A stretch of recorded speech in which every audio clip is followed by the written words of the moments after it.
Assalamualaikum warahmatullahi wabarakatuh. Selamat pagi, yang terhormat Dr. Kinkin Yuliati SPMSI selaku dosen matkul statistik komunikasi. Kali ini kelompok saya izin mempresentasikan materi tentang pengujian hipotesis. Pertama-tama saya ingin izin memperkenalkan kelompok kami dulu. Di sini saya sendiri bernama Once dan dua teman kelompok saya yang bernama Rafid Danang dan Maura. Halo semuanya, perkenalkan nama saya Maura Deliana Torosadi dengan NIM 1410625060. Halo semuanya, perkenalkan nama aku Raffi Danang Pradono dengan NIM 1610625059 dari kelompok Statistika Komunikasi. Apa itu hipotesis? Hipotesis adalah pengujian statistik yang didasari oleh suatu asumsi tandingan atau alternatif lain. Secara bahasa, hipotesis berasal dari kata hipo yang berarti kurang atau lemah, tesis atau thesis yang berarti teori yang disajikan sebagai bukti dan tes. Pengujian hipotesis adalah metode statistik untuk mengambil keputusan dan menguji kebenaran suatu dugaan atau hipotesis tentang populasi berdasarkan data dari sampel. Selanjutnya, karakteristik hipotesis yang baik. Yang pertama, jelas dan terukur. 2, bisa dibuktikan dengan data statistik. 3, memiliki dasar ilmiah. Dan 4, bisa diuji dengan metode penelitian yang sesuai. Konsep dasar pengujian hipotesis. Sebagai contoh, Departemen Pengawasan Obat dan Makanan akan menyetujui peluncuran obat kolesterol bila terbukti bahwa obat tersebut efektif. Maka dilakukan percobaan terhadap sampel acak yang terdiri dari 100 orang pria setengah umur. Kemudian diberi obat dengan dosis yang dianjurkan pada selang waktu tertentu dan secara berkala kadar kolesterol mereka diukur.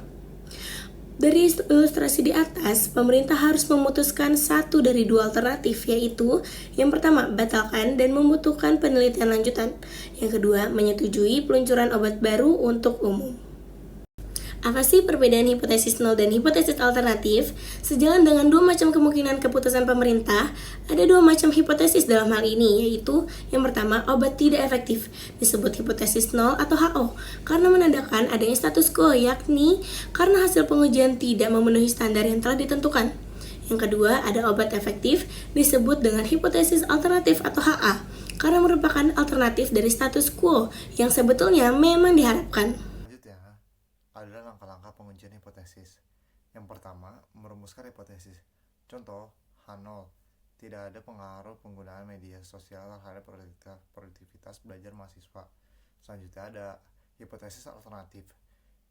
Ya, ada pengaruh penggunaan media sosial terhadap produktivitas belajar mahasiswa. Yang kedua, menentukan taraf signifikasi. Taraf signifikasi adalah tingkat kesalahan yang dapat diterima dalam penelitian, seperti 5% atau 0,05 atau 1%, yaitu 0,01. Taraf signifikasi ini digunakan untuk menentukan batas keputusan dalam menolak atau menerima. Selanjutnya adalah memilih uji statistik yang sesuai. Pemilihan uji statistik tergantung pada jenis data dan hipotesis yang diuji. Uji T, yaitu untuk membandingkan rata-rata dua kelompok. Uji ANOVA, untuk membandingkan rata-rata lebih dari dua kelompok. Uji Chi-square, untuk melihat hubungan antara dua variabel kategorikal. Uji regresi dengan korelasi, yaitu untuk menguji hubungan antara dua variabel numerik. Yang keempat, yaitu mengumpulkan dan mengolah data. Yang kelima, menentukan nilai uji dan nilai kritis. Jika nilai uji lebih besar daripada nilai kritis, maka hasil tolak H0 artinya hipotesis alternatif diterima. Jika nilai uji lebih kecil daripada nilai kritis, maka hasilnya diterima H0, yaitu tidak cukup bukti untuk menerima hipotesis alternatif. Selanjutnya, langkah-langkah pengujian hipotesis ada yang keenam, yaitu menarik kesimpulan. Berdasarkan hasil analisis, ditentukan apakah hipotesis 0 ditolak apa diterima. Jika hipotesis 0 ditolak, berarti ada hubungan atau perbedaan yang signifikan antara variabel. Jika H0 diterima, berarti tidak ada hubungan atau perbedaan yang signifikan antara variabel. Nah, di sini itu ada contoh kesimpulannya. Berdasarkan hasil uji statistik dengan taraf signifikasi 5%, diperoleh uji lebih besar dari nilai kritis. Oleh karena itu, hipotesis 0 ditolak dan hipotesis alternatif diterima. Dengan demikian, dapat disimpulkan bahwa penggunaan media sosial berpengaruh dalam produktivitas belajar. Studi kasus. Pengaruh pelatihan terhadap produktivitas karyawan. Latar belakang. Sebuah perusahaan ingin apakah pelatihan baru mengetahui meningkatkan produktivitas karyawan. Data. Sebelum pelatihan 50, 52, 48, 49, 51. Setelah pelatihan 55, 56, 54, 57, 53. Baik, sampai juga kita di kesimpulan, pengujian hipotesis adalah metode penting dalam penelitian statistik yang digunakan untuk menentukan validitas asumsi tentang populasi berdasarkan data sampel. Dengan merumuskan hipotesis nol atau HO dan hipotesis alternatif atau HA, peneliti dapat mengevaluasi bukti untuk mendukung atau menolak pernyataan tersebut, serta memilih uji statistik yang tepat. Aplikasi pengujian hipotesis seperti dalam studi pengaruh pelatihan terhadap karyawan, produktivitas karyawan, membantu perusahaan dalam mengevaluasi efektivitas program, hasilnya memberikan wawasan yang berguna untuk pengambilan keputusan yang lebih baik, menjadikan pengujian hipotesis relevan dalam penelitian bisnis. Mari lanjut ke pengerjaan soal. Soal nomor 1, rata-rata jumlah zat gizi yang dikonsumsi penduduk pada daerah adalah 240 kalori per hari. Suatu tim dinas sosial mengadakan penyuluhan di daerah tersebut, kemudian dilakukan penelitian apakah ada pengaruh penyuluhan terhadap peningkatan konsumsi zat gizi. 10 orang diambil secara acak lalu dicatat jumlah konsumsi zat gizi sebagai berikut dalam kalori per hari. 230, 260, 270, 250, 241, 235, 242, 243, 240, dan 245. Kemudian ujilah dengan C sama dengan 0,05. Apakah ada pengaruh penyuluhan pada konsumsi zat gizi? Jawab, langkah pertama, hitung rata-rata dan standar deviasi sampel. Rata-rata sampel atau X bar sama dengan 230 ditambah 260 ditambah 270 ditambah 250 ditambah 241 ditambah 235 ditambah 242 ditambah 243 ditambah 240 dan ditambah 245 per 10 sama dengan 2456 per 10 dan didapatkan hasil 245,6. Yang kedua, standar deviasi sampel atau S. S sama dengan akar sigma XI min X bar kuadrat per M min 1 sama dengan akar 230 min 245,6 kuadrat plus 260 min 245,6 kuadrat ditambah titik-titik ditambah 245 min 245,6 kuadrat per 9, maka didapatkan hasil 12,79. Yang langkah kedua, hitung statistik uji atau T. T sama dengan X bar min mu per S per akar N. T sama dengan 245 min 6,6 min 240 per 12,79 per akar 10. T sama dengan 5,6 per 4,04 sama dengan 1,39. Kemudian langkah ketiga, bandingkan dengan TX atau 2DF. Yang satu derajat bebas, DF sama dengan N-1 sama dengan 9. Yang kedua dari tabel TO sama dengan 025,9 sama dengan 2262. Yang ketiga, karena 1,39 lebih kecil dari 2262, maka gagal tolak hipotesis 0. Kesimpulannya, tidak ada bukti cukup untuk menyatakan penyuluhan peningkatan konsumsi zat gizi pada tingkat signifikasi 0,05. Selanjutnya soal nomor 2. Jawab, diketahui metode lama.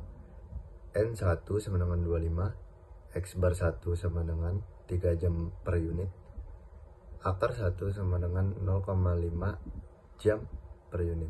Metode baru.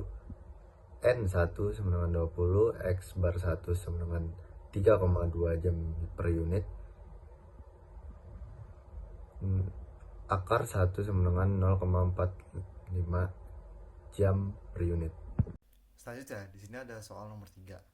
Misalkan ada pengujian H0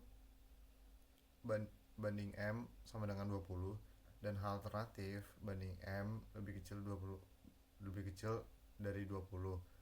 A sama dengan 0,05, S sama dengan 0,2 dan N sama dengan 37. Berapakah X agar H0 ditolak? Yang pertama, tentukan nilai kritis. Gunakan distribusi T dengan DF sama dengan N-1 sama dengan 36. diperoleh hasil T kritis sama dengan min 1688. Selanjutnya, tentukan batas X bar. Uji statistik yaitu T sama dengan X bar min M per S dibagi akar N. Setelah agar T sama dengan min 1688. Nah, 1688 sama dengan X bar min 20 per 0,2 dibagi akar 37. X bar min 20 sama dengan 1688 kali 0,2 per akar 37.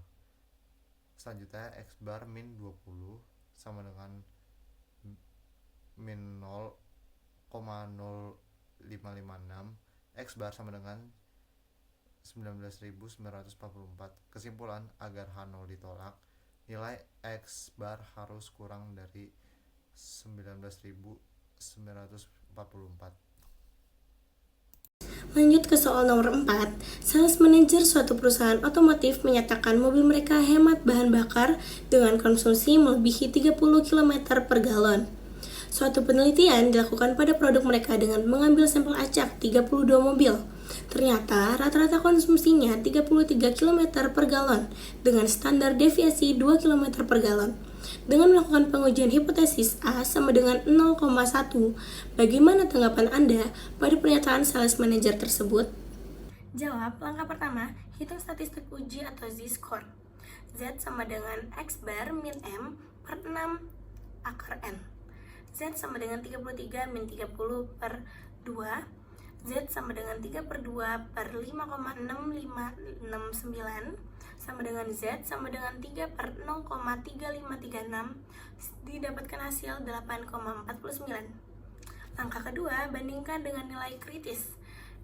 Dari tabel distribusi normal untuk A sama dengan 0,1 atau 10%, nilai kritis ZA sama dengan 1,28. Langkah ketiga, keputusan. Karena Z sama dengan 8,49 lebih besar dari 1,28, maka tolak hipotesis 0. Artinya, pernyataan sales manager dapat diterima berdasarkan hasil pengujian hipotesis ini. Selanjutnya nomor 5. 1. Hitung rata-rata dan simpang baku motor A ke motor X bar sama dengan 2 plus 3 plus 4 plus 5 plus 2 plus 3 plus 4 plus 1 plus 5 plus 6 per 10 sama dengan 35 per 10 sama dengan 3,5. Simpang baku sama dengan S pangkat 2A sama dengan sigma dalam kurung X min X bar pangkat 2 per N min 1 sama dengan akar 22,5 per 9 sama dengan akar 2,5. SA sama dengan akar 2,5 dengan 1,58. Nah, selanjutnya di sini tuh ada soal nomor 6. Kementerian Lingkungan Hidup sedang melakukan penelitian untuk mengetahui tingkat kebisingan yang dikeluarkan oleh bus dan truk. Penelitian dilakukan pada 50 truk dan 50 bus. Truk menunjukkan rata-rata tingkat kebisingan yaitu 9,5 desibel dan standar deviasi 5,2 desibel. Bus menunjukkan rata-rata kebisingan 8,6 desibel dan standar deviasi 3,8 desibel. Ujilah dengan 0 sama dengan 0,05. Apakah ada perbedaan tingkat kebisingan antara bus dan truk? Nah, di sini diketahui perbandingan truk dan bus. Di sini ada N1 sama dengan 50 untuk truk, X bar sama dengan 91,5 desibel, standar deviasinya 5,2. Bus N2 sama dengan 50, X bar sama dengan 8,6 desibel, standar deviasinya sama dengan 3,8. Signifikan sama dengan Q sama dengan 0,05. Hipotesisnya di sini hipotesis 0 sama dengan koefisien 1 sama dengan koefisien 2, yaitu tidak ada perbedaan. Nah, di sini hipotesis alternatifnya sama dengan koefisien 1 tidak sama dengan koefisien 2, yaitu berarti ada perbedaan. Nah, di sini kita akan menghitung T statistik. T sama dengan X bar 1 min X bar 2 per akar dari S1 akar 2 per N1 plus S2 akar 2 min N2 sama dengan 91,5 min 8,6 per akar dari 5,2 pangkat 2 per 50 plus 3,8 pangkat 2 per 50 sama dengan di sini 2,9 per akar dari 0,5408 plus 0,2888 sama dengan 2,9 per 0,91 sama dengan 3,19. Nah, di sini selanjutnya hitung derajat kebebasan DF dengan rumus Welch. DF sama dengan dalam kurung S1 pangkat 2 per N1 plus S2 pangkat 2 per N2 tutup kurung per pangkat 2 per dalam kurung S2 per 1 per N1 per N1 min 1 pangkat 2 plus S2 per 2 per N2 per 2 min 1 sama dengan 0,5408 plus 0,2888 tutup kurung pangkat 2 per 0,5408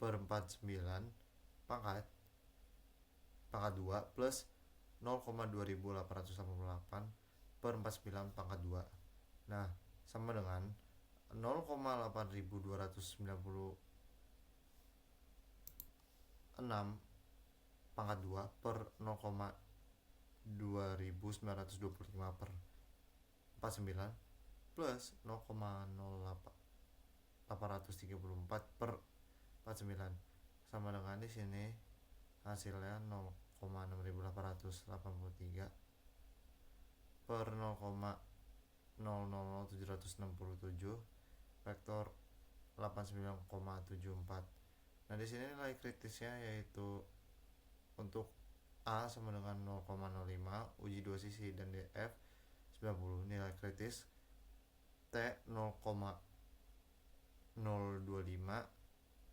kurang lebih 1,987.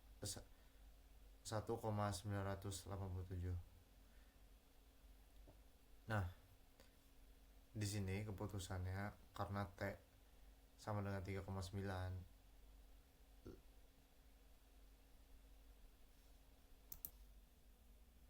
sama dengan 3,19 lebih dari 1,987, maka tolak hipotesis 0.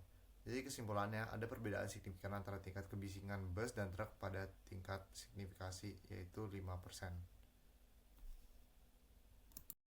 7. Untuk menaikkan pangsa pasar, sebuah perusahaan melakukan promosi besar-besaran. Sebelum promosi diambil sampel besar 250, ternyata pangsa pasarnya 10%. Setelah promosi diambil sampel sebesar 300, dan ternyata 36 orang diantaranya adalah pelanggannya. Dengan A sama dengan 5%, buatlah pengujian hipotesis. Dapatkah Anda simpulkan ada peningkatan pangsa pasar? Jawab, diketahui sebelum promosi N1 sama dengan 250 dan P1 10% sama dengan 0,10, dan setelah promosi N2 sama dengan 300 dan P2 sama dengan 36 per 300 yaitu 0,12. A sama dengan 0,05 atau 5%. Langkah pertama yaitu hipotesis HO sama dengan P2 kurang dari sama dengan P1. Kemudian HA sama dengan P2 lebih besar dari P1. Langkah kedua yaitu statistik uji Z. Rumus Z sama dengan P2 min P1 akar P1 min 4 min P 1 per N1 plus 1 per N2. Kemudian Z sama dengan 0,12 min 0,10 per akar 0,11 1 min 0,11 1 per 250 plus 1 per 300. Maka 0,02 per akar 0,1 0,99 0,004 plus 0,003. Maka 0,02 per akar 0,11 0,89 0,007. Maka didapatkan hasil akhir Z sama dengan 0,02 per akar 0,0006 sama dengan 0,02 per 0,024 sama dengan 0,83. Bagaimana sih rumus mencari P? P sama dengan X1 plus X2 per N1 plus N2, yaitu 25 ditambah 36 per 250 ditambah 300, yaitu 61 per 550 sama dengan 0,11. Langkah ketiga yaitu nilai T kritis. A sama dengan 0,05 sama dengan Z sigma sama dengan 1,645. Lihat dalam tabel 1. Kemudian langkah keempat, keputusan. Z hitung lebih kecil dari Z 0,05, yaitu gagal menolak HO. Kemudian tidak ada bukti cukup yang menyimpulkan bahwa promosi meningkatkan pangsa pasar. Z 0,83 lebih kecil dari 2 sigma sama dengan 1,645. Selanjutnya nomor 8. Jawab. Diketahui N sama dengan 30, S sama dengan 1,46, sigma 0 sama dengan 2. Oke, selanjutnya kita akan soal nomor 9. Manajer produksi pabrik rokok Lucky Strike akhir-akhir ini mendapat laporan bahwa pekerjaan tetap lebih serius bekerja dibandingkan pekerja harian. Diukur dari tingkat kerusakan rokok yang diproduksinya. Untuk mengetahui keberadaan berita tersebut, ia mengadakan penelitian dengan mengambil secara acak 500 batang rokok buatan pekerja tetap dan 400 batang rokok buatan pekerja harian. Ternyata 60 batang dari rokok yang dibuat pekerja tetap dan 50 batang dari yang dibuat oleh pekerja harian diketahui rusak. Setelah mengadakan pengujian dengan A sama dengan 0,05, apa kesimpulan Anda? Nah, di sini kita bisa jawab. Yang pertama, hipotesis.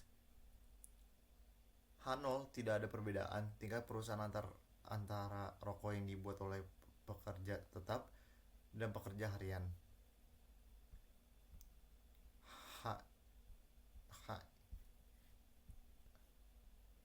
HI tingkat kerusakan rokok pekerja tetap lebih besar dari pekerja harian.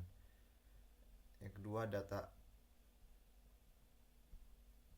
sampel pekerja tetap sama dengan N1 sama dengan 500, rokok rusak X1 sama dengan 60, proporsi rusak sama dengan P sama dengan X1 per N1 sama dengan 60 per 50 sama dengan 0,12. P2 sama dengan X2 per N2 sama dengan 50 per 400 sama dengan 0,125. Proporsi gabungan P sama dengan X1 plus X2 per N1 plus N2 sama dengan 60 plus 50 per 500 plus 500 sama dengan 110 per 900. Hampir sama dengan 0,1222. Nah, di sini setelah proporsi gabungan kita ke standar error. Saya sama dengan P akar P dalam kurung 1 min P dalam kurung 1 per N2 plus 1 per N2. SE sama dengan akar dari 10,1200 1222 dalam kurung 1 min 0, 1222 dalam kurung 1/500 plus 1/400. SE sama dengan akar dari 0,1222 dalam kurung 0,8778 dalam kurung 0,02 plus 0,025 hampir dengan dalam akar dari 0,1072 kali 0,0045 sama dengan akar dari 0,00482 hampir dengan 0,022. Nah, yang ketiga yaitu uji statistik. Z sama dengan P1 min P2 per SE sama dengan 0,12 min 0,125 per 0,022. Z sama dengan min 0,005 per 0,022 hampir dengan min 0,227. Yang keempat yaitu keputusan. Karena Z sama dengan min 0,227 berada dalam rentang Z lebih dari sama dengan min 1,96 lebih dari sama dengan 1,96, maka hipotesis 0 gagal ditolak. Kesimpulan, tidak ada bukti signifikan bahwa tingkat kerusakan rokok pekerja tetap lebih tinggi dari pekerja harian.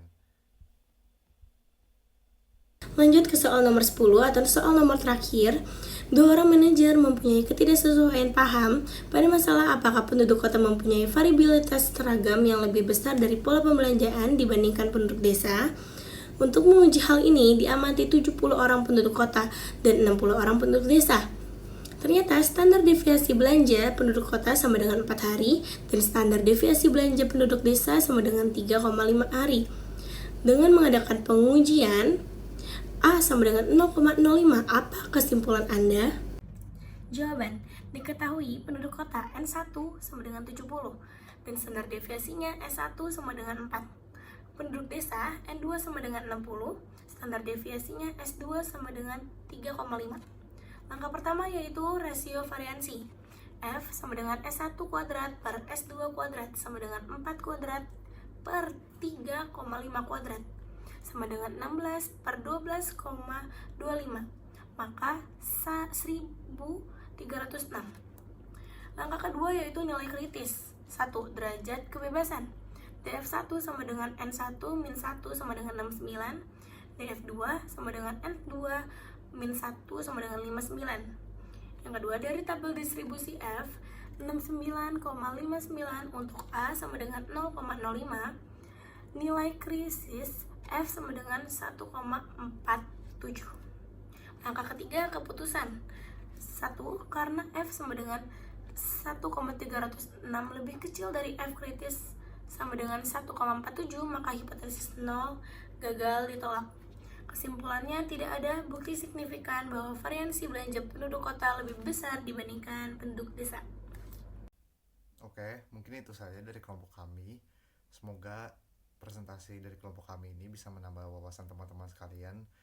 Dan terima kasih telah mendengarkan presentasi kami. Mohon maaf apabila ada kesalahan.